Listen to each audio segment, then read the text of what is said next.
مسلمانوں کو اور ان کے سردار فخر دو عالم صلی اللہ علیہ وآلہ وسلم کو جب کفار سے تکلیف پہنچتی ہی رہی اور آئے دن ان میں بجائے کمی کے اضافہ ہی ہوتا رہا، تو حضور اقدس صلی اللہ علیہ وآلہ وسلم نے صحابہ رضی اللہ عنہم کو اس کی اجازت فرما دی کہ وہ یہاں سے کسی دوسری جگہ چلے جائیں۔ تو بہت سے حضرات نے حبشہ کی ہجرت فرمائی۔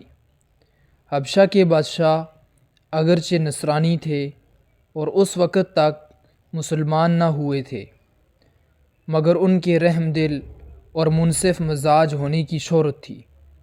چنانچہ نبوت کے 5ویں برس رجب کے مہینے میں پہلی جماعت کے 11 یا 12 مرد اور 4 یا 5 عورتوں نے حبشہ کی طرف ہجرت کی۔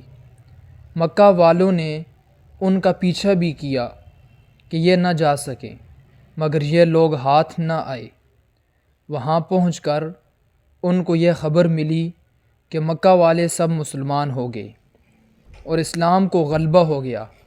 اس خبر سے یہ حضرات بہت خوش ہوئے اور اپنے وطن واپس آ گئے، لیکن مکہ مکرمہ کے قریب پہنچ کر معلوم ہوا کہ یہ خبر غلط تھی اور مکہ والے اسی طرح بلکہ اس سے بھی زیادہ دشمنی اور تکلیفیں پہنچانے میں مصروف ہیں۔ تو بڑی دقت ہوئی۔ ان میں سے بعض حضرات وہیں سے واپس ہو گئے اور بعض کسی کی پناہ لے کر مکہ مکرمہ میں داخل ہوئے۔ یہ حبشہ کی پہلی ہجرت کہلاتی ہے۔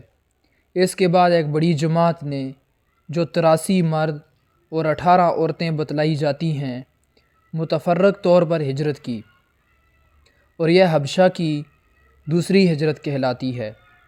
بعض صحابہ رضی اللہ عنہم نے دونوں ہجرتیں کی اور بعض نے ایک۔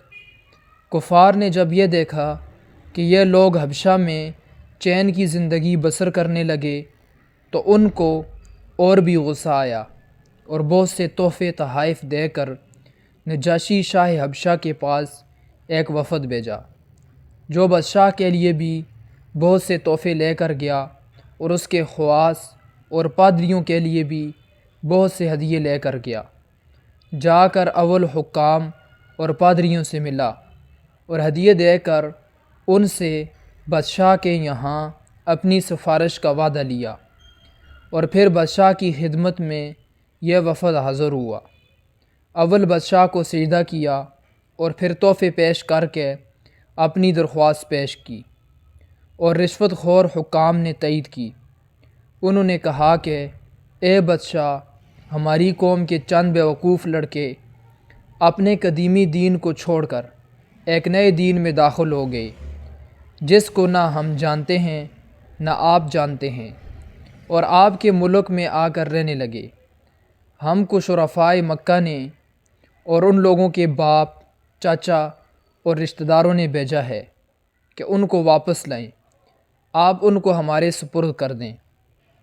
بادشاہ نے کہا کہ جن لوگوں نے میری پناہ پکڑی ہے، بغیر تحقیق ان کو حوالے نہیں کر سکتا۔ اول ان سے بلا کر تحقیق کر لوں، اگر یہ صحیح ہوا تو حوالے کر دوں گا۔ چنانچہ مسلمانوں کو بلایا گیا۔ مسلمان اول تو بہت پریشان ہوئے کہ کیا کریں، مگر اللہ کے فضل نے مدد کی اور ہمت سے یہ طے کیا کہ چلنا چاہیے اور صاف بات کہنی چاہیے۔ بادشاہ کے یہاں پہنچ کر سلام کیا۔ کسی نے اعتراض کیا کہ تم نے بادشاہ کو آداب شاہی کے موافق سجدہ نہیں کیا۔ ان لوگوں نے کہا کہ ہم کو ہمارے نبی صلی اللہ علیہ وآلہ وسلم نے اللہ کے سوا کسی کو سجدہ کرنے کی اجازت نہیں دی۔ اس کے بعد بادشاہ نے ان سے حالات دریافت کیے۔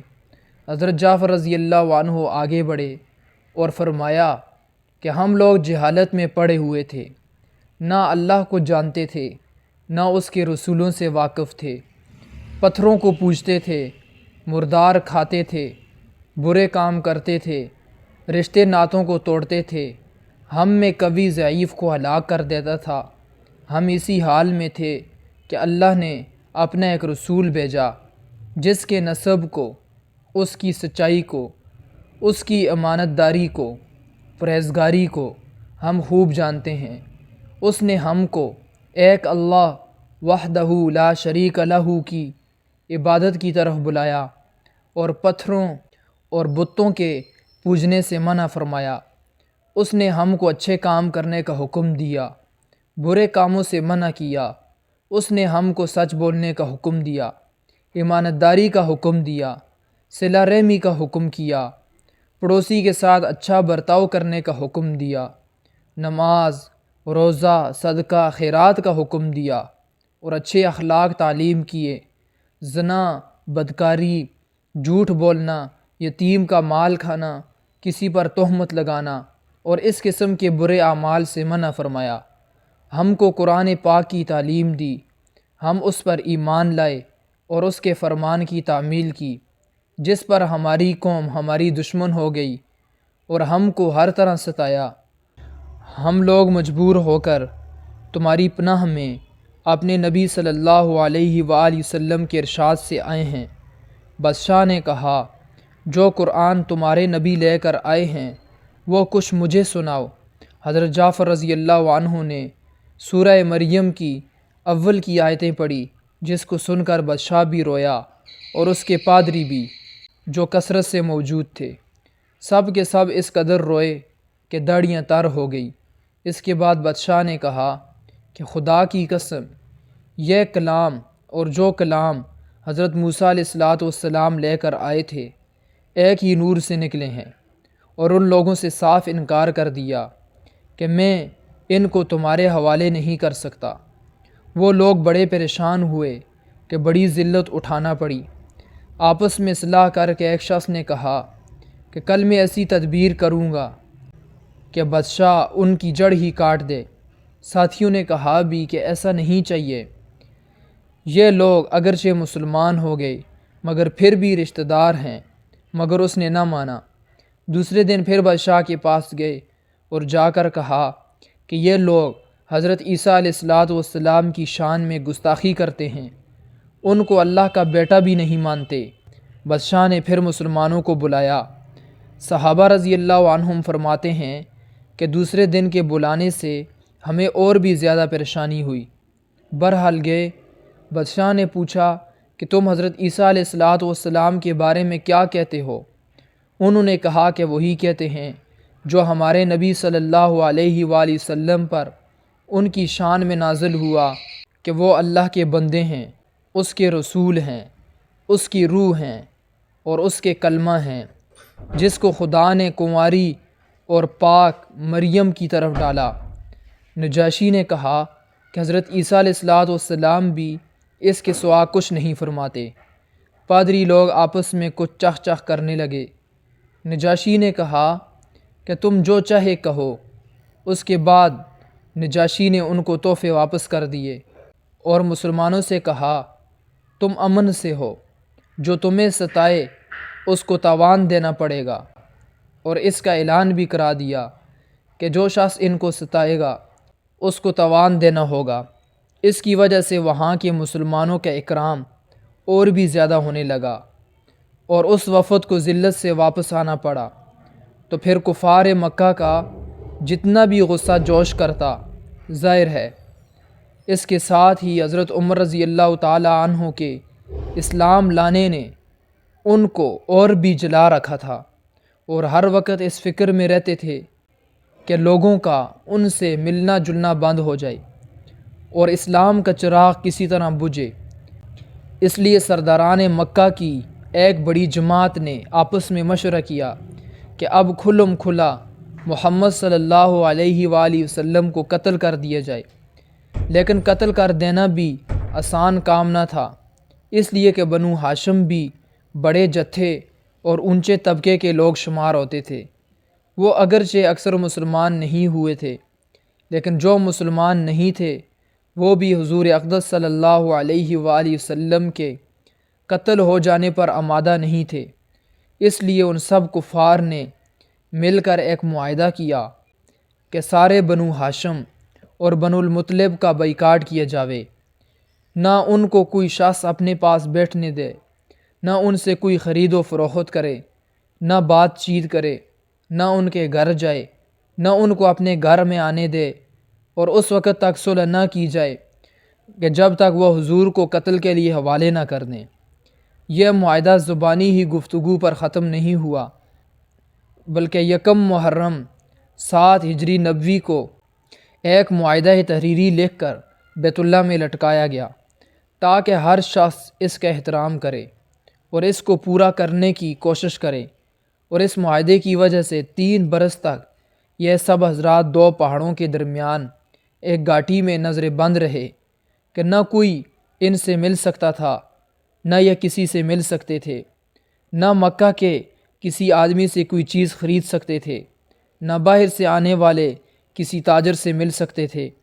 اگر کوئی شخص باہر نکلتا تو پیٹا جاتا، تو صاف جواب پاتا، معمولی سا سامان غلہ وغیرہ جو ان لوگوں کے پاس تھا وہ کہاں تک کام دیتا۔ آخر فاقوں پر فاقے گزرنے لگے، اور عورتیں اور بچے بھوک سے بیتاب ہو کر روتے اور چلاتے، اور ان کے اعزاء کو اپنی بھوک اور تکلیف سے زیادہ ان بچوں کی تکلیف ستاتی۔ آخر 3 برس کے بعد اللہ کے فضل سے وہ صحیفہ دیمک کی نظر ہوا، اور ان حضرات کی یہ مصیبت دور ہوئی۔ 3 برس کا زمانہ ایسے سخت بائیکاٹ اور نظر بندی میں گزرا، اور ایسی حالت میں ان حضرات پر کیا کیا مشقتیں گزری ہوں گی وہ ظاہر ہے۔ لیکن اس کے باوجود صحابہ اکرام رضی اللہ عنہم نہایت ثابت قدمی کے ساتھ اپنے دین پر جمے رہے، بلکہ اس کی اشاعت فرماتے رہے۔ فائدے میں شیخ صاحب لکھتے ہیں، یہ تکلیف اور مشقتیں ان لوگوں نے اٹھائی ہیں جن کے آج ہم نام لیوا کہلاتے ہیں، اور اپنے کو ان کا متبع بتلاتے ہیں، اور سمجھتے ہیں ہم لوگ ترقی کے باب میں صحابہ کرام رضی اللہ عنہم جیسی ترقیوں کے خواب دیکھتے ہیں۔ لیکن کسی وقت ذرا غور کر کے یہ بھی سوچنا چاہیے کہ ان حضرات نے قربانیاں کتنی فرمائی، اور ہم نے دین کی خاطر، اسلام کی خاطر، مذہب کی خاطر کیا کیا۔ کامیابی ہمیشہ کوشش اور سعی کے مناسب ہوتی ہے۔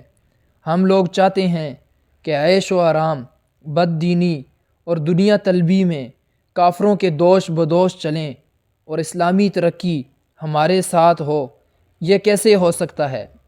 ترسم نرسی بکعبۂ اے عرابی، ترسم نرسی بکعبۂ اے عرابی، کی را کہ تو میروی بترکستان است۔ ترجمہ اس کا یہ ہے کہ مجھے خوف ہے او بدوی کہ تو کعبہ کو نہیں پہنچ سکتا، اس لیے کہ یہ راستہ کعبہ کی دوسری جانب ترکستان کی طرف جاتا ہے۔